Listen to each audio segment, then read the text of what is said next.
So hello and good evening everyone, welcome back to the channels. हमने depreciation start किया है, पिछली class हो चुकी है। थ्योरेटिकल पार्ट आपको आई गेस समझ में आ गया होगा, उम्मीद करता हूँ कोई दिक्कत नहीं हुई होगी। डेप्रिसिएशन का कॉन्सेप्ट क्या है, फॉर्मूला कैसे यूज करते हैं हम to calculate the amount of depreciation and to calculate the rate of depreciation, ये भी आपने सीख लिया होगा। कितने मेथड्स थे हमें डेप्रिसिएशन निकालने के इन ऑल, वैसे तो हमारे पास 8 मेथड होते हैं, लेकिन आपके सिलेबस में हमने बताया था कि सिर्फ 2 मेथड आपको पढ़ने, नाम याद होने चाहिए। पिछली क्लास में बताया था हर एक मेथड के 3 to 4 to 5 नेम्स हैं। ठीक है, तो आज स्टार्ट करते हैं न्यूमेरिकल पार्ट पर, टाइम वेस्ट नहीं करेंगे। पहली क्लास में हमने थ्योरी पढ़ ली है, तो आज हम स्टार्ट करेंगे न्यूमेरिकल, और न्यूमेरिकल में सबसे पहले मेथड पर वर्क करेंगे। तो पहला मेथड क्या था, याद करिए भाई। सबसे पहला मेथड था हमारा straight line method. Straight line method को हम और किस नाम से जानते थे, बहुत सारे नाम थे। Original cost method, fixed instalment method, equal instalment method, तो अलग अलग नाम से जाना जा सकता है। एक एक मेथड को पढ़ेंगे, कॉन्सेप्ट को समझेंगे। देखिए, डेप्रिसिएशन इज नथिंग, जस्ट एक टाइम वाइज, आप जिसको होता है ना, आप एक टाइम लाइन क्रिएट कर लीजिए किसी भी इवेंट की। कंपनी ने, बिजनेस ने कोई एक असेट परचेज किया है, and over the period of time उस असेट की वैल्यू क्या है, बस उसी को आपको निकाल कर दिखाना है। एक एग्जांपल लेते हैं, पहले कॉन्सेप्ट समझते हैं। How does method work. मान लीजिए आपने 1 अप्रैल, किस दिन पर, 1 अप्रैल 2023 को एक मोबाइल फोन खरीदा। कौन सा मोबाइल खरीदा, आईफोन खरीदा। कितने में खरीदा, सेल तो नहीं थी, लेकिन स्टिल आपने 50,000 रुपए का खरीद लिया था। खरीदा कि नहीं, नहीं खरीदा है तो अच्छी बात है, खरीद लिया तो भी बहुत अच्छी बात है। कितने खरीदा, 50,000 का।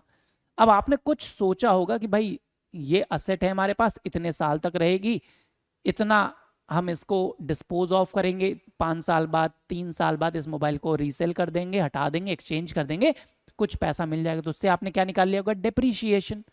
कि भाई आपने सोचा कि ये असेट कितने साल चलेगी, आपने अज्यूम किया, मान लेते हैं 5 ईयर, आईफोन है तो 5 ईयर्स आप चला लोगे, 5 साल चलाओगे, और 5 साल बाद जब इसको एक्सचेंज करोगे तो आपको कितनी वैल्यू मिल जाएगी। आपने कहा सर हो सकता है हमको 10,000 रुपए मिल जाए। कितना मिल जाएगा, 10,000 रुपए। तो अगर अब हम आपसे पूछे कि कितना % डेप्रीशिएशन हो गया, डेप्रीशिएशन का अमाउंट कितना है, तो आपको याद होना चाहिए amount of depreciation and rate of depreciation कैसे निकालते हैं। साइड में मैं यहां दिखा देता हूं आपको कि अमाउंट अगर आप निकालोगे तो total cost 50,000 minus scrap value 10,000 divide by estimated life 5 years. तो आप देखोगे 40,000 डिवाइड बाई 5 कर दोगे तो 8,000 पर ईयर आपका डेप्रीशिएशन चार्ज हो रहा है।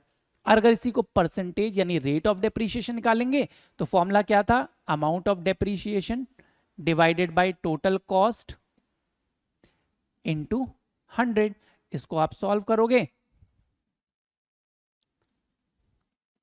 तो आप देखोगे 16% पर एनम आपको डेप्रीशिएशन चार्ज करना है। यानी ये जो आपकी असेट डेप्रीशिएट हो रही है वो 16% पर एनम के अकॉर्डिंगली डेप्रीशिएट हो रही है।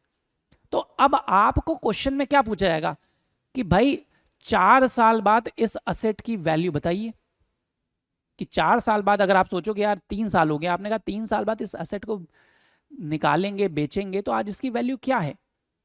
आपने क्या किया, डेप्रीशिएशन कैलकुलेट करोगे। क्यों करोगे, क्योंकि आपको एग्जैक्ट वैल्यू पता करनी है, और जितना असेट डेप्रीशिएट होगा हर साल वो हमारा एक काइंड ऑफ लॉस है, एक एक्सपेंस है, जिसको हम प्रॉफिट एंड लॉस अकाउंट में डेबिट करके शो करेंगे ताकि हमारा एग्जैक्ट प्रॉफिट पता चले।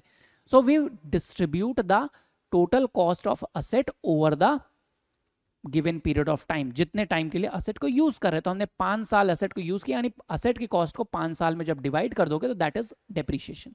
तो यही चीज आपसे पूछा जाएगा कि भाई 1 अप्रैल को आपने मान लीजिए इस आईफोन को या मोबाइल फोन को खरीदा था 50,000 रुपए में, और अगर आप 16% पर एनम डेप्रीशिएशन चार्ज कर रहे हो, किस मेथड से, स्ट्रेट लाइन मेथड से, तो 3 साल बाद इस असेट की वैल्यू क्या रह जाएगी।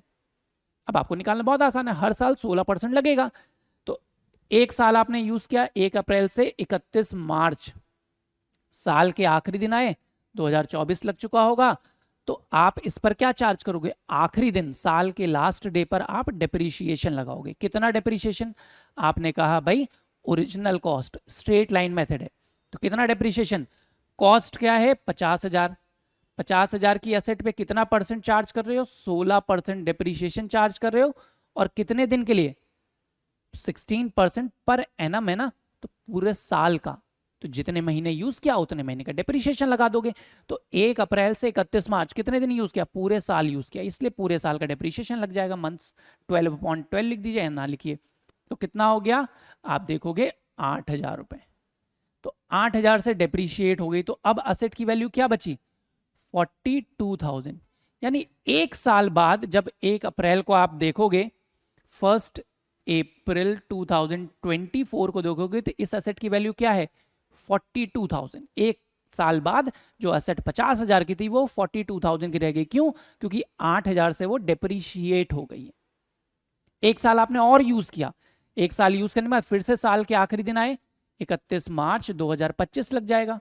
तो एक साल फिर से यूज करने के बाद फिर से डेप्रीशिएशन लगाएंगे, कितना वैल्यू घटी, आपको पता है स्ट्रेट लाइन मेथड मतलब ओरिजिनल कॉस्ट। हर साल ओरिजिनल कॉस्ट क्या है 50,000, खरीदा कितने में था 50,000, इसका कितना परसेंट डेप्रीशिएशन चार्ज करना है आपको, 16%, और कितने दिन यूज किया, पूरे साल यूज के लिए, इसलिए मंथ लगाने की जरूरत नहीं है।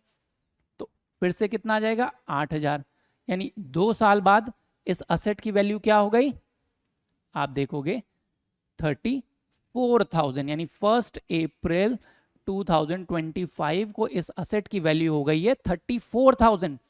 2 साल बाद अगर आप आज की डेट पर देखोगे तो इस असेट की वैल्यू 34,000 हो गई है। एक साल आपने कहा और यूज कर लिया हमने, उसके बाद बताइए क्या वैल्यू निकलेगी, फिर से आप यूज करिए। एक साल यूज किया, 31 मार्च 2026 पे आ गए, तो कितने दिन यूज किया, पूरे साल यूज किया, तो पूरे साल का डेप्रीशिएशन निकाल लो। किस मेथड से, स्ट्रेट लाइन मेथड है, तो original cost into rate upon 100, और कितने दिन यूज किया, पूरे साल, पूरे साल का फिर से आपको 8,000 रुपए डेप्रीशिएशन लगेगा। तो कितना बच गया 26,000। दैट मीन्स 1 अप्रैल 2027 को इस असेट की वैल्यू 26,000 रुपए है, और हर साल आप देख रहे हो कितना डेप्रीशिएशन लग रहा है, 8,000 8,000 8,000। इसीलिए इसको बोलते हैं स्ट्रेट लाइन, एक लाइन में डेप्रीशिएशन चलता है, इक्वल इंस्टॉलमेंट मेथड, क्योंकि इक्वल इंस्टॉलमेंट आती है डेप्रीशिएशन की, हर साल एक फिक्स्ड इंस्टॉलमेंट मेथड, क्योंकि देखिए 8,000 रुपए हर साल फिक्स रेट पे लग रहा है। ओरिजिनल कॉस्ट मेथड इसी को बोलते थे, क्यों बोलते थे, because depreciation will be charged और calculated on the original value of the asset. हर साल ओरिजिनल वैल्यू कितनी थी, उसका जितना भी परसेंट आप डेप्रीशिएशन चार्ज कर रहे हो, 16% था तो 16%, क्वेश्चन में अगर 10% बोला तो 10%, 20% बोला तो 20%, और जितने दिन असेट को यूज किया, इन सभी केस में हमने असेट को पूरे साल यूज किया तो पूरे साल का डेप्रीशिएशन निकालते गए। और यही चीज आपको इस चैप्टर में करके दिखानी, ये तो हमने आपको वर्किंग नोट के फॉर्म में दिखाया। अब मान लीजिए इसी असेट को मैंने कब बेच दिया, नई वाली सेल आ रही थी 1 अक्टूबर 2027 को बेच दिया। कब बेचा, 1 अक्टूबर 2027 को हमने सोल्ड कर दिया। कितने में बेचा, आपने कहा सर 20,000 रुपए में बेच दिया, तो प्रॉफिट हुआ कि लॉस हुआ, अब आपको पता करना है भाई। इस एसेट को बेचने में हमको फायदा हुआ, कंपनी जब अपने एसेट को बेचती है तो उसका भी प्रॉफिट या लॉस फाइंड आउट करती है। तो कैसे पता करेगी भाई, 1 अक्टूबर को बेचा ना, 1 अप्रैल 2027 को इसकी वैल्यू थी 26,000, इसके बाद भी तो हमने 6 महीने अभी यूज किए ना, तो 6 महीने तो उसकी वैल्यू डेप्रीशिएट होगी, तो 6 महीने का डेप्रीशिएशन फिर से आप फाइंड करोगे, 30 सितंबर 2027 तक हमने यूज किया है, तो कितनी वैल्यू डेप्रीशिएट होगी, फिर से डेप्रीशिएशन निकालना है, कितना लगेगा, ओरिजिनल कॉस्ट क्या है देखिए 50,000, 50,000 का कितना परसेंट, 16%, और 16% पूरे साल का था, इस बार तो हमने सिर्फ 6 ही महीने यूज किया, 6 महीने बाद बेच दिया, तो 6 महीने का डेप्रीशिएशन 6 मंथ्स, 6/12 कितना आ जाएगा 4,000 रुपए। तो 4,000 से इसकी वैल्यू और रिड्यूस हो गई। तो आज की डेट पे इस असेट की वैल्यू क्या है, अगर आप चेक करोगे तो आपको इसकी वैल्यू मिलेगी 22,000, यानी ऑन दिस डेट जो हमारा मशीन था, आईफोन था, वो 22,000 का था, लेकिन हमने बेचा कितने में 20,000 रुपए में। तो 22,000 के असेट को आप 20,000 में सोल्ड कर रहे हो तो लॉस हो रहा है आपको कितने का? 2,000 रुपए का।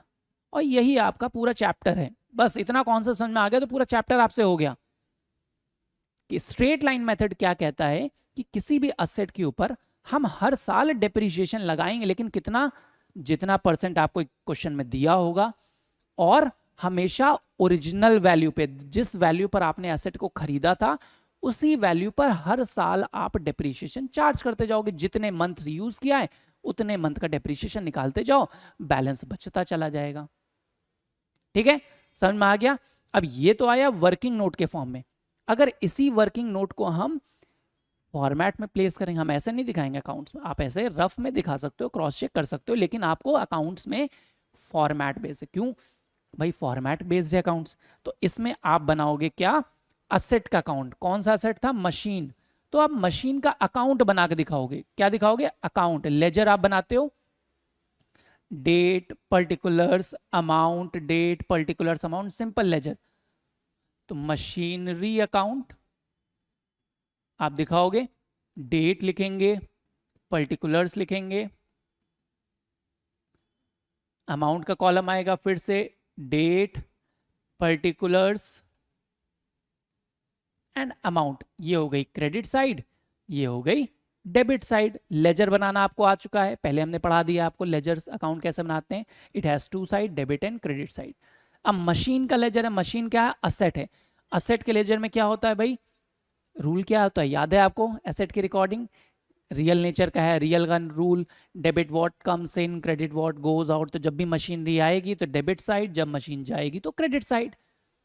ठीक है, अब अगर इसी ट्रांजेक्शन को हम रिकॉर्ड करते तो कैसे करेंगे भाई? सबसे पहले आपने 1 अप्रैल को असेट खरीदा था। अगर आपको जर्नल एंट्री याद हो तो असेट खरीदने की जर्नल एंट्री क्या होती है? Machinery account debit to cash या टू बैंक अकाउंट।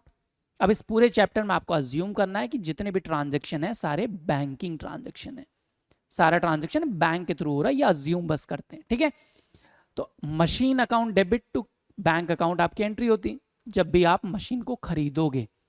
असेट के खरीदने पे एंट्री क्या होती भाई? मशीन खरीदा तो machinery account debit to bank account. अब जब इसको मशीन के लेजर में आप शो करोगे तो क्या दिखाओगे?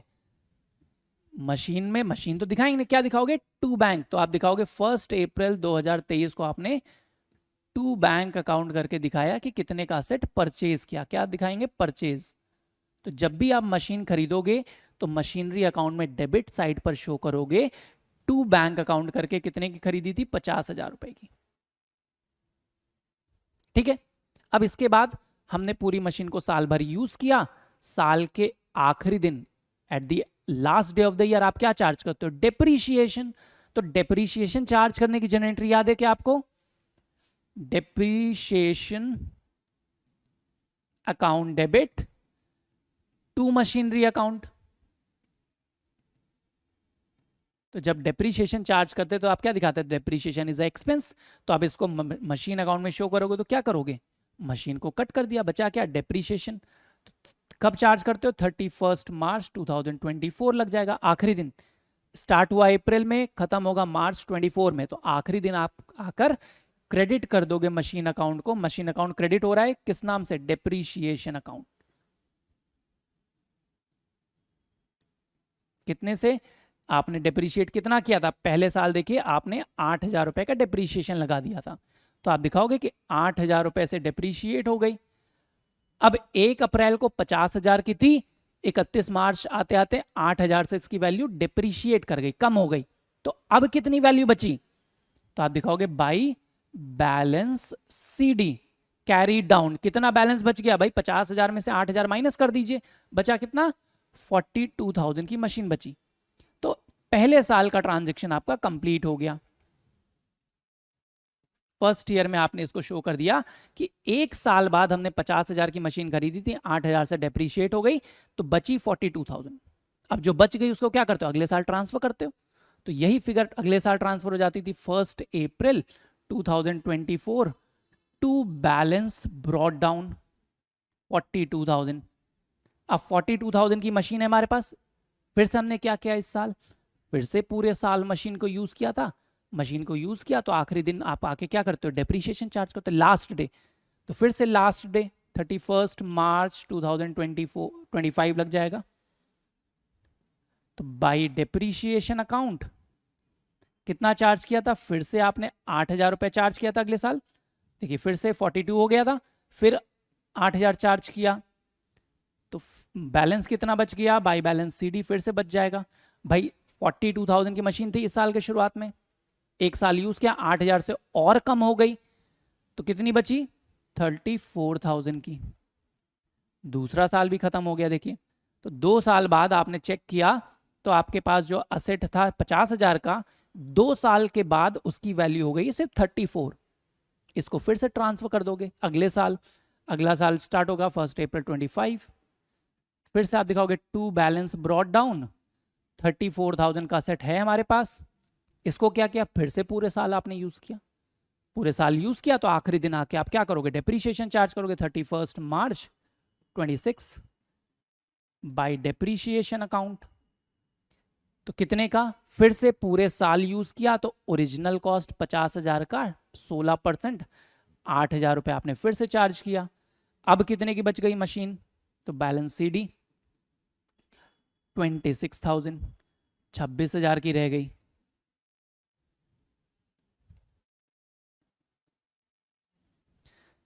यही प्रोसेस चलता रहेगा चलता रहेगा चलता रहेगा, बस आपको बैलेंस दिखना है, कितने से कम हो गई वैल्यू वो डेप्रिशिएट कर दो, जो बैलेंस बच जाए वो फाइंड आउट कर लो, फिर अगले साल ट्रांसफर कर दो। यही प्रोसेस देखिए 1 अप्रैल 26 में आ जाएंगे, फिर से टू बैलेंस ब्रॉट डाउन, कितने की मशीन बच गई थी, 26,000। अब 26,000 को फिर से आपने पूरे साल यूज किया कि नहीं किया। इस बार आपने क्या किया था, 8,000 से 26,000 बची, और 26,000 के बाद ये 26 हो जाएगा, यहाँ पे 27 नहीं होगा, तो 26,000 की मशीन थी, उसने 6 महीने बाद आपने इसको बेच दिया था। तो कब बेचा था, 6 महीने बाद। जब आप मशीन को सोल्ड करते हो, असेट को सोल्ड करोगे तो एंट्री क्या दिखाते हो, bank account debit to machine account.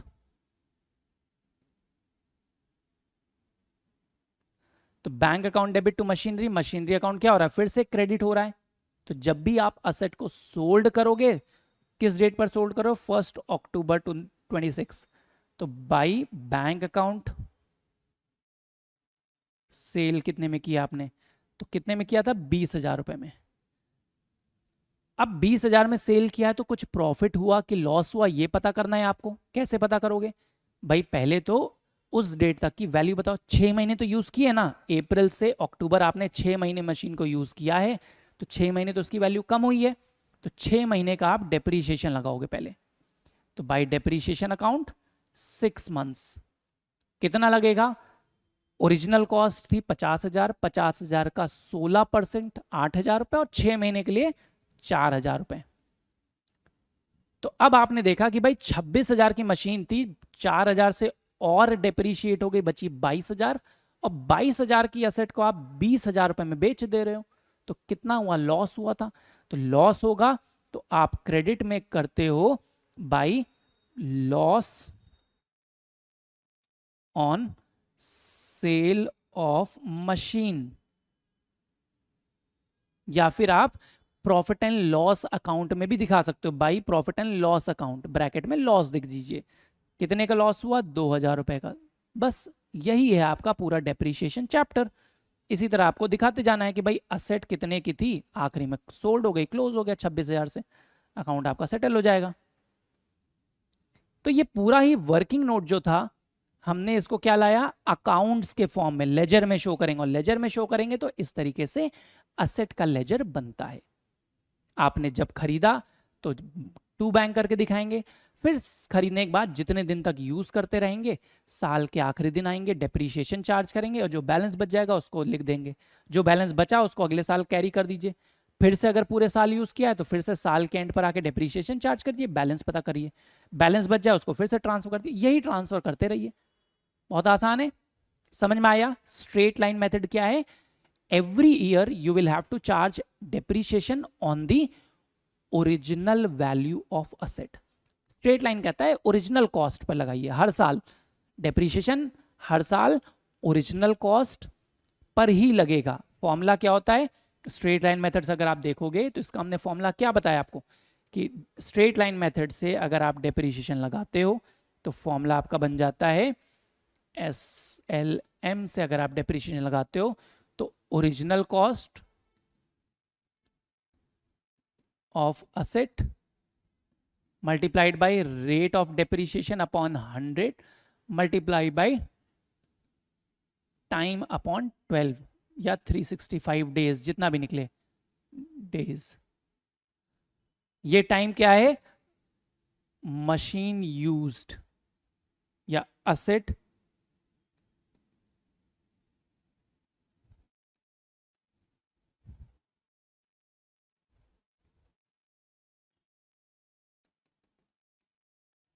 Asset is put to use, जितने दिन असेट को यूज किया गया है, ठीक है, बेचने से पहले और खरीदने के बाद। इसी मेथड से आप हर साल फॉर्मूला लगाओगे। ये ध्यान रखिएगा, ओरिजिनल कॉस्ट पर ही लगेगा as per straight line method, जितना भी रेट है इनटू टाइम पीरियड। क्लियर है? एक क्वेश्चन और सॉल्व करें, इसको प्रैक्टिस करें, ठीक है। चलिए आज बेसिक क्वेश्चन लगाते हैं। देखिए क्वेश्चन है हमारे पास, टाइमलाइन के ऊपर ध्यान रखेंगे, किस डेट पर खरीदा, किस डेट पर बेच रहे हैं, बस इतना ध्यान रखना है आपको। देखिए सबसे पहले on 1 October 2016 Raj and company purchase a machinery worth 40,000।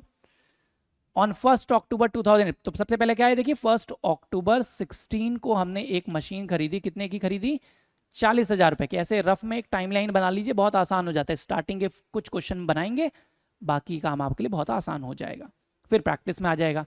फिर देखिए 1 अक्टूबर 2018, 2 साल बाद हमने it buys additional machinery worth 10,000, एक और मशीन खरीद ली, तो इसको नाम दे दो भाई मशीन 1, इसको नाम दे दो मशीन 2। ऑन 30 सितंबर, अब अगली डेट क्या आ गई, 30 सितंबर 2019, half of the machinery purchase, half वाला आ गया भाई, इसको अभी थोड़ा सा स्किप करते हैं, हाफ वाला आपको ना बताएं, सिंपल क्वेश्चन लाते हैं। जस्ट अ सेकेंड, थोड़ा सा वेट कर लें।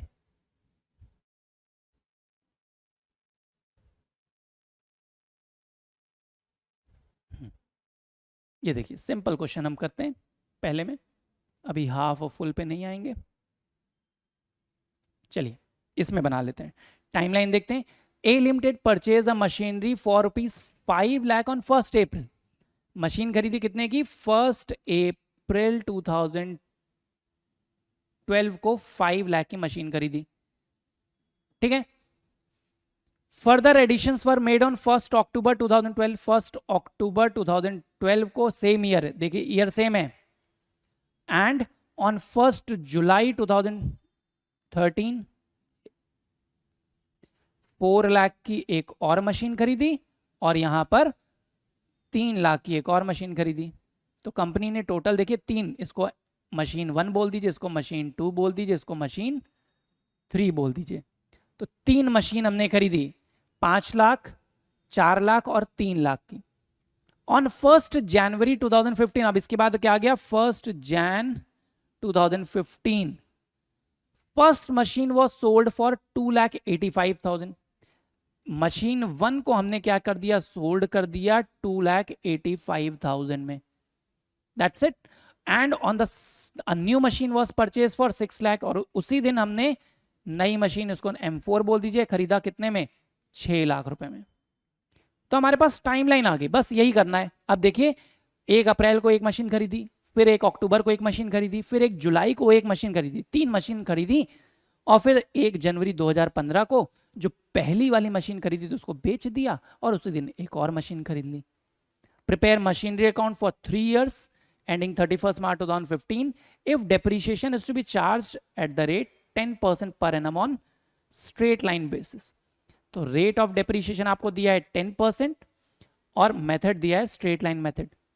स्टार्ट करते हैं, कोई दिक्कत नहीं, बस चलिए आइए फॉर्मेट बना लेंगे। फॉर्मेट हमारे पास बना हुआ है, देखिए सबसे पहले आएंगे 1 अप्रैल 2012, आपने खरीदा है तो आप लिखोगे टू बैंक अकाउंट, और कौन सी मशीन है, मशीन 1 खरीदी है, कितने में खरीदी थी, 5 लाख रुपीज, तो आपको बताया था टू बैंक करके लिखेंगे, machinery account debit to bank, machine 1 खरीदी। अब 1 अप्रैल से स्टार्ट हो रहा है तो ईयर एंड कब होगा?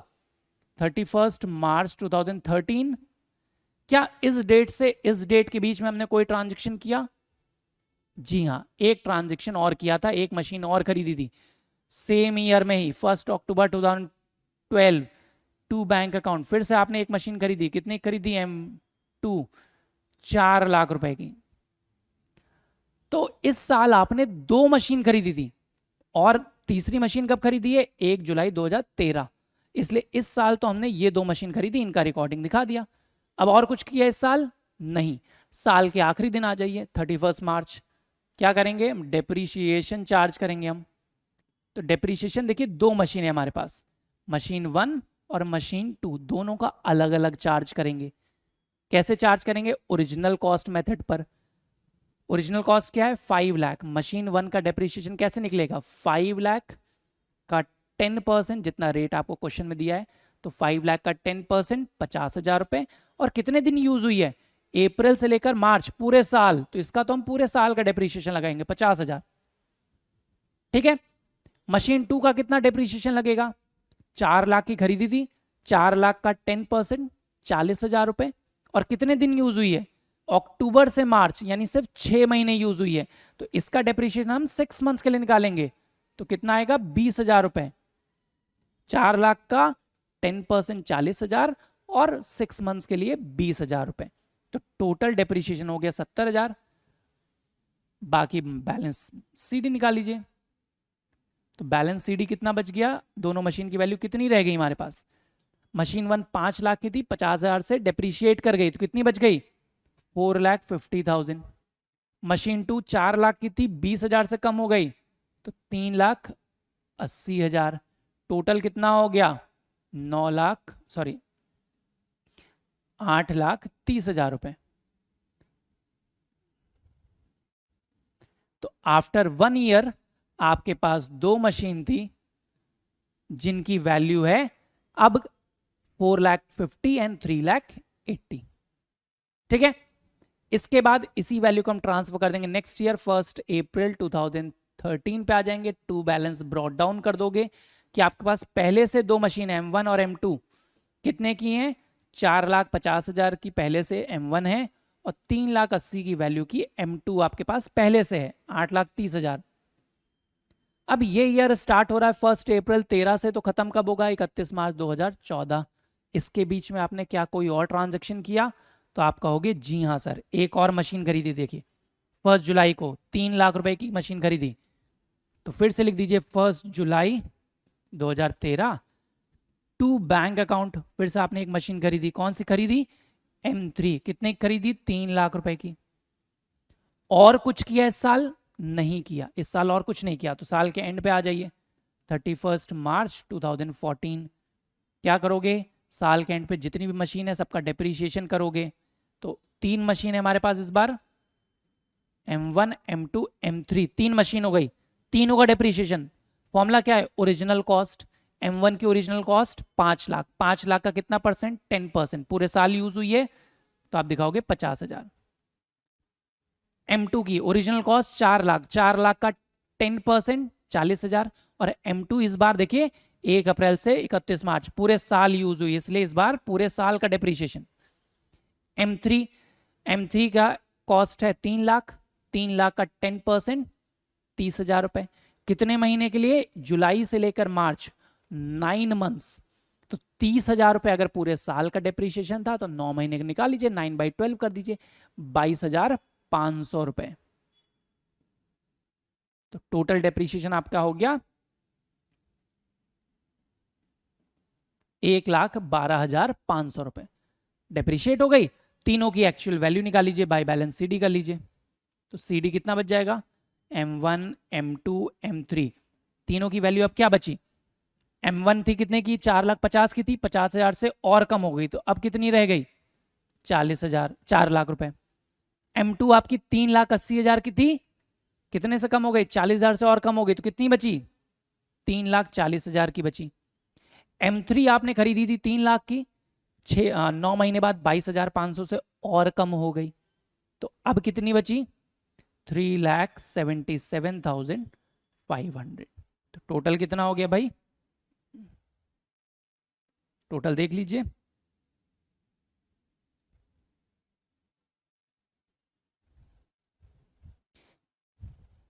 तो 11,30,000 इधर का टोटल है, और आप देखोगे 11,00,000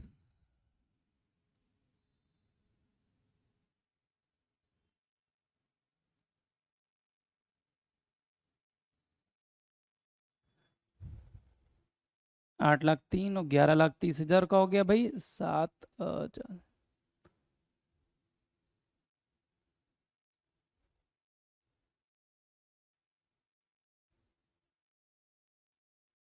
सॉरी ये 2 होगा, यहाँ पे ध्यान रखिएगा, तभी कैलकुलेशन एरर हो रहा है। 2,77,000, तो ये हो जाएगा 10,00,000, तो ये हो जाएगा 11,30,000 आपका टोटल। तो 2 साल का हो गया, इसको हम थोड़ा सा शिफ्ट करते हैं ऊपर की साइड। तो आपने देखा आफ्टर 2 इयर्स आपके पास 3 मशीन थी जिनकी वैल्यू 4,00,000, 3,40,000 और 2,77,500 थी। इनको फिर से कैरी करेंगे next year 1 April 2014 to balance brought down. आपके पास M1, M2 और M3 तीन मशीन है। कितने की है? 4,00,000 रुपए की M1 है, 3,40,000 की M2 है और 2,77,500 की M3 है। टोटल वैल्यू क्या है? 10,17,500 रुपए। तीन मशीन थी। अब ये ईयर स्टार्ट हो रहा है 1 अप्रैल 14 से, तो खत्म होगा 31 मार्च 2015 में। उससे पहले आपने कोई और ट्रांजेक्शन किया तो आपने कहा जी हाँ सर, 1 जनवरी को हमने एक मशीन बेची है 285 की और उसी दिन एक मशीन खरीदी है 6,00,000 की। तो पहले तो जिस दिन बेचा 1 जनवरी 2015 क्या लिखते हैं? बाई बैंक अकाउंट, जितने में मशीन को बेचा, किसको बेचा? M1 को बेच दिया 2,85,000 में। अब कब बेचा है? 1 जनवरी को। तो अप्रैल से लेकर जनवरी तक हमने यूज भी तो किया है उसको, तो 9 महीने यूज किया है, तो 9 महीने से उसकी वैल्यू भी तो कम होगी। तो 9 महीने का डेप्रीशिएशन लगाएंगे, कितने मंथ्स का? 9 मंथ्स का। तो मशीन 1 की ओरिजिनल कॉस्ट 5,00,000 रुपए, 5,00,000 का आपको यहां दिखा देते हैं, 5,00,000 का 10% एंड फॉर 9 मंथ्स। तो 5,00,000 का 10% हो गया 50,000 और 9 महीने निकालेंगे तो 37,500। अब आप पता कर लो भाई, 4,00,000 की मशीन थी जिसमें 37,500 का अगर डेप्रीशिएशन लग गया तो कितने की बच गई? 4,00,000 की मशीन पर 37,500 का डेप्रीशिएशन लग जाएगा तो ये बच जाएगी 3,62,500। अब 3,62,500, 4,00,000 की मशीन पर आपने 37,500 का डेप्रीशिएशन लगा दिया तो 3,62,500 की बची, और इसको बेचा है आपने 2,85,000 में, तो लॉस हो गया है ना हमारा, कितने का? 77,500। तो 285 में जब अगर आप बेचोगे तो आपको देखेंगे 77,500 का लॉस आएगा। तो लॉस लिखेंगे बाय लॉस ऑन सेल, तो कितने का? 77,500 का। बस और कुछ किया है? सेम डेट पर एक और मशीन खरीदी है, तो फिर से आप दिखाओगे 1 जनवरी 2015 टू बैंक अकाउंट, जब भी खरीदोगे तो टू बैंक अकाउंट M4 नाम दे दीजिए, 6,00,000 रुपए की खरीदी। और कुछ किया इस साल? नहीं। अब हमारे पास सब हो गया है, साल के आखिरी दिन आइए 31 मार्च 2015। आखिरी दिन हमारे पास कितनी मशीन बची हैं? M1 तो सोल्ड हो चुकी, बची M2, M3 और M4। तो तीनों मशीन का पहले तो आप डेप्रीशिएशन कैलकुलेट करोगे। M1 तो है नहीं, M2, M3 और M4 तीनों का डेप्रीशिएशन निकालेंगे। कितना निकलेगा? ओरिजिनल कॉस्ट पर M2 की ओरिजिनल कॉस्ट 4,00,000, 4,00,000 का 10% पूरे साल यूज हुई है 40,000 रुपए। मशीन 3 की ओरिजिनल कॉस्ट थी 3,00,000 रुपए, 3,00,000 का 10% और पूरे साल यूज हुई है 30,000 रुपए। अब मशीन 4 का डेप्रीशिएशन कितना लगेगा? ओरिजिनल कॉस्ट कितनी है मशीन 4 की? 6,00,000, 6,00,000 का 10% 60,000, लेकिन कितने दिन यूज हुई है? जनवरी से मार्च, 3 महीने। तो 60,000 पूरे साल का है, तो 3 महीने का कितना निकलेगा? 15,000 रुपए। तो टोटल डेप्रिशिएशन कितना हो गया 85,000। बस अब आप बैलेंस सीडी निकाल लीजिए, तीनों मशीन की बैलेंस कितनी बच गई, M1 sorry M2 M3 M4। तो M2 की वैल्यू क्या थी 3,40,000 की थी, 40,000 से और डेप्रिशिएट हो गई, कितनी बचेगी 3 लाख। M3 की वैल्यू कितनी थी 277,500, 30,000 से और डेप्रिशिएट हो गई तो 247,500। और M4 आपके पास 6 लाख का था, 15,000 से डेप्रिशिएट हो गया तो 5,85,000। तो टोटल वैल्यू कितनी बच गई हमारे पास,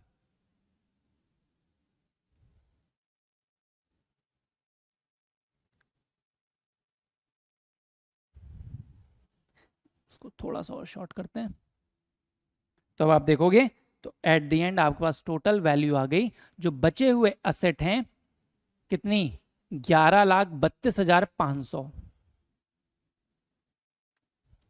टोटल कर लेंगे 16,17,500 से आपका अकाउंट मैच करेगा। तो अब इसमें आपको आंसर क्या पूछा जाता है, आपसे आंसर पूछा जाता है एक तो जिस मशीन को सोल्ड किया उसका प्रॉफिट या लॉस बताइए, एंड एट द एंड आपके पास जितनी भी मशीन बची उनका बैलेंस क्या है।